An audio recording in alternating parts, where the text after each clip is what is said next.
The Jewish Old Testament is called the Tanakh, and it is composed of three major components. The first being the Torah, which is the Pentateuch, or the first five books of the Bible.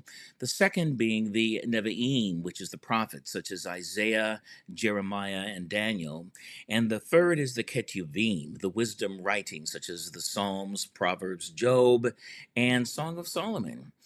In the beginning, God created the heavens and the earth was formless and void, and darkness was upon the face of the deep. The Spirit of God hovered over the waters, and God said, "Let there be light," and there was light. And so we have God, we have the Spirit, and we have the Word, a Trinitarian explosion of light into this universe, physical and spiritual light, because it is good.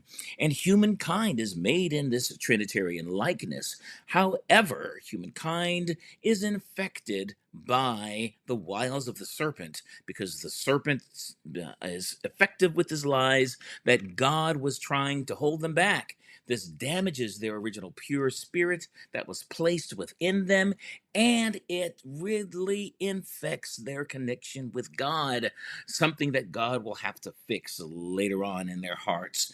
Now, they have children, Cain and Abel. Cain and Abel managed the flocks and the harvests. But God rejected Cain's offering because Cain did not give the very best of his produce, where Abel gave the very best of what he had. And so instead of repenting, Cain chooses to murder his competition. He could have corrected his error, but he does not listen to God and takes things into his own hands. This first murder grew into tremendous wickedness in the world, to the point where God decided to start over. Noah warned the people to turn from their wicked ways. He told them that there was a flood coming, but they ignored him. And so he was obedient to God. And he went on and built the ark, where he would have his wife and his sons and their wives and various animals that were chosen. Despite their not listening, the flood came for 40 days and 40 nights, 150 days before it subsided, and he then found a place to begin to rebuild. Now, in a vain attempt to build a stairway to heaven, God now wanted to scatter people all over the earth. But that's not what they wanted. They wanted to build upward towards heaven. And so God made them confused in Babel, and now it's called Babylon. And then there was Abraham, who was tested to give his son to God, but an angel stopped him. It was just a test. He passed the test. And then Moses, who was trained by the kings, sides with the Hebrew brethren to leave them out of slavery in Egypt. It was quite an ordeal.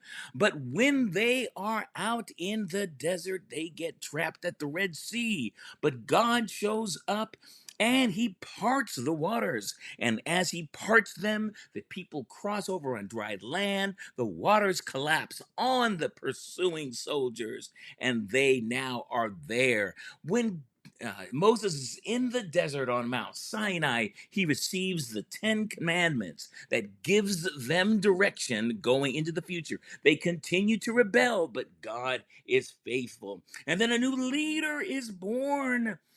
God fulfills his promise by giving Joshua to lead the Israelites into the promised land. Moses doesn't get to see it, but God keeps his promise anyway. But then, after all of this, there is a little boy who overcomes Goliath of the Philistine army. He is the offspring of the Nephilim, of the giants of Gath. And when this little 9-year-old boy is able to defeat Goliath, he becomes a great king and a great new leader of the people. But during the Babylonian exile, there is Daniel, and Daniel is there, and he rises to prominence. The other ones who are there don't like him, and so they trap him with lies. He's there in the den, but he emerges unscathed to prayer and rises to even higher heights. And so the prophets go on. Isaiah writes about the suffering servant, Jesus Christ. Here we are into the New Testament.